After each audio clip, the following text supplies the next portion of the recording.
ভিডিওটি মনোজিৎ মিশ্রর লিক হয়েছে, যে ভিডিও সোশ্যাল মিডিয়ায় এবং ইন্টারনেটে ছেয়ে গেছে, সেখানে দেখা যাচ্ছে মনোজিৎ মিশ্র ধর্ষণ করছেন। মনোজিৎ মিশ্র ধর্ষণ করে তার ভিডিও বানাচ্ছেন এবং ভিডিওটা বানানোর সময় যে মহিলা, সেই মহিলার কাতর আরতি করছে এবং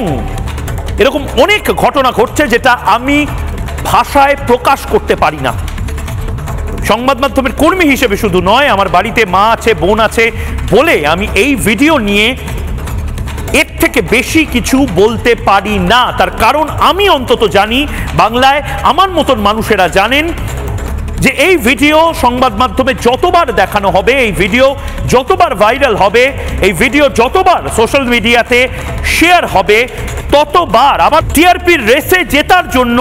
কিছু সংবাদ মাধ্যম ভাইরাল করবে বা সুপার ব্রেকিং নিউজ বলে চালাবে, ততবার মাথায় রাখবেন কসবার যে মেয়েটি জীবন্ত লাশ হয়ে এই মুহূর্তে ঘরে কুঁকড়ে বসে রয়েছে,